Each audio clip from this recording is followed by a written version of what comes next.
सुधा के माँ पापा एक एक्सीडेंट में मारे गए थे। अब उसका अपने इस दुनिया में बस चाचा चाची ही थे। बेटा, तुम हमारे साथ चलो। नहीं जी, आप ये क्या बोल रहे हैं? मैं इस लड़की को अपने घर पे नहीं रखूंगी। अरे, तुम ये क्या बोल रही हो? अब हमारे अलावा इसका है ही कौन?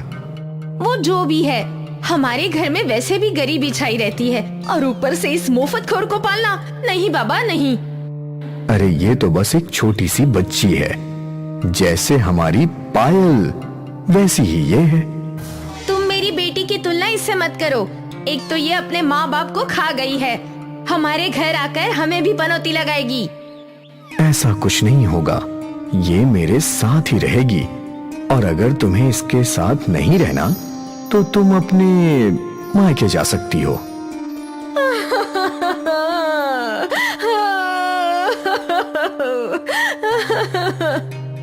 माधुरी को सुधा की जिम्मेदारी नहीं चाहिए थी, पर मुकेश सुधा को अकेले नहीं छोड़ सकता था। खैर, सुधा मुकेश और माधुरी के घर चली गई, पर यहाँ माधुरी ने उसके साथ बुरा बर्ताव शुरू किया। ओए महारानी, घर में क्या झाड़ू तेरी मरी हुई माँ मारेगी?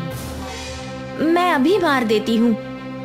एक काम होते ही माधुरी सुधा को दूसरा काम दे देती थी और ऐसा करते करते सुधा घर का सारा काम करने लगी। वो सफाई करती, फिर कपड़े धोती, बर्तन धोती और तो और बाजार से सामान लाकर खाना भी बनाया करती थी।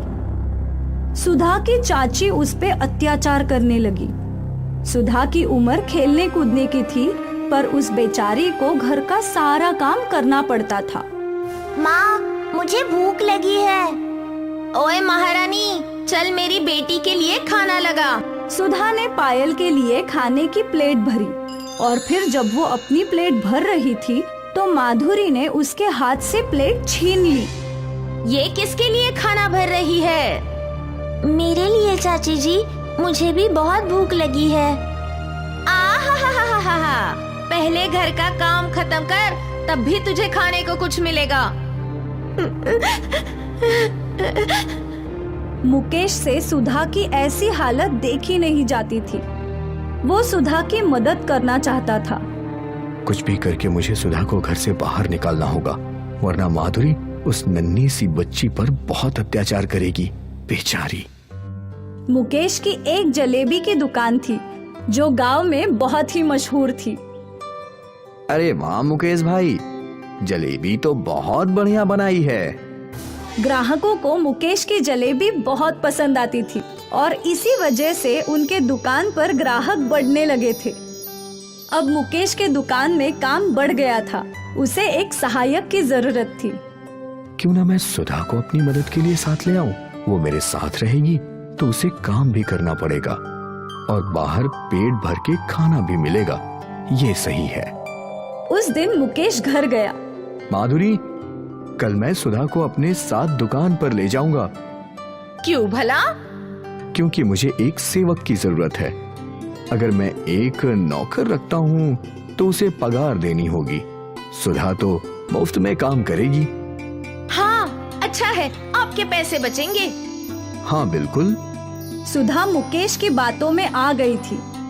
अगले दिन से सुधा मुकेश के साथ उसकी दुकान में जाने लगी। चाचा जी, मुझे क्या करना है? पहले तू तो कुछ खा ले, फिर बताता हूँ। मुकेश ने सुधा को समोसा और नमकीन दिए। सुधा ने खुशी खुशी खाए। मेरा पेट भर गया चाचा जी, अब बताइए क्या करना है? बेटा, मैं तुझे यहाँ काम करवाने के लिए नहीं लाया, बल्कि काम सिखाने लाया हूँ, ताकि कुछ सालों में तू खुद आत्मनिर्भर हो सके और तुझे अपनी चाची की खरी खोटी भी ना सुनना पड़े। मैं सीखूंगी चाचा जी। बहुत अच्छे गुड़िया। और उस दिन से मुकेश ने सुधा को जलेबी बनाना और बेचना सिखाना शुरू किया। कुछ ही दिनों में सुधा जलेबी बनाना सीख गई। अरे वाह गुड़िया, ये तो एकदम बढ़िया बनी है। बिल्कुल आपकी तरह। हाँ, मेरी तरह। सुधा खुश थी। वो पूरा समय अपने चाचा जी के साथ दुकान पर काम करती और चाचा जी बड़े प्यार से उससे बर्ताव करते थे। जब वो रात को घर लौटती तो उसकी चाची उसे खरी खोटी सुनाकर थोड़ा काम तो करवाती ही थी। आ गई महारानी, खाना खा ले और सारे बर्तन धो लेना। ठीक है चाची। पर ये सब ठीक था, सुधा को अब इतना बुरा नहीं लगता था। ऐसे ही करते करते 8 साल बीत गए। सुधा अब जवान हो चुकी थी। वो अब भी अपने चाचा जी के साथ उनकी दुकान पर जलेबी बनाया करती थी। 1 पाव किलो जलेबी बांध दो।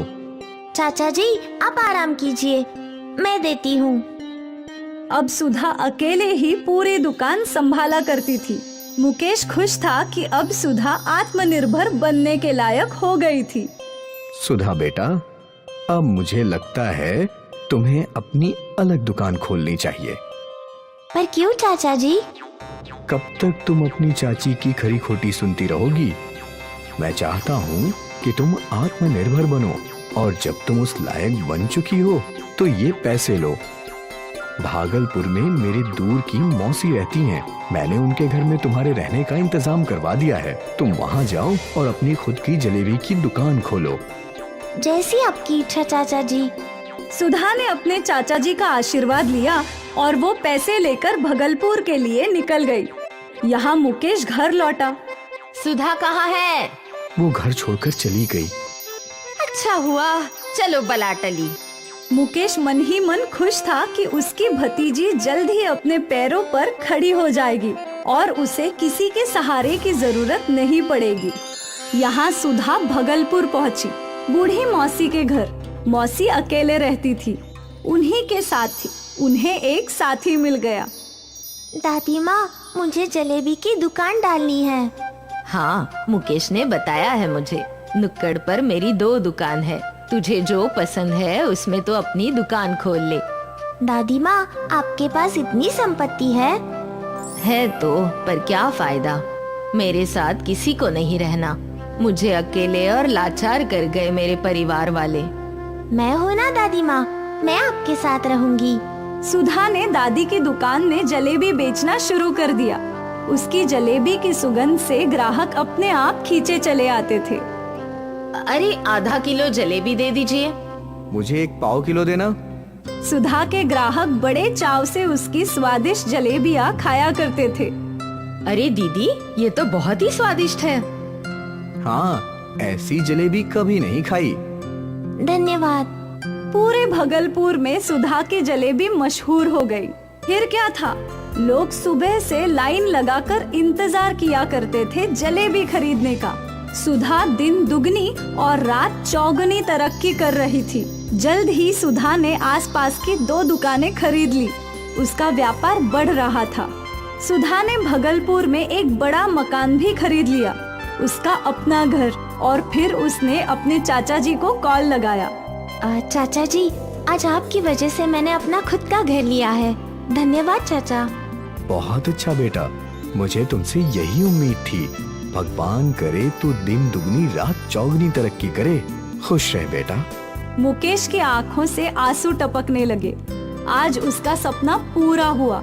उसकी भतीजी आज वाकई में आत्मनिर्भर बन चुकी थी। सुधा को अब किसी के सहारे की जरूरत नहीं थी। उसने अपनी सफलता खुद हासिल की थी।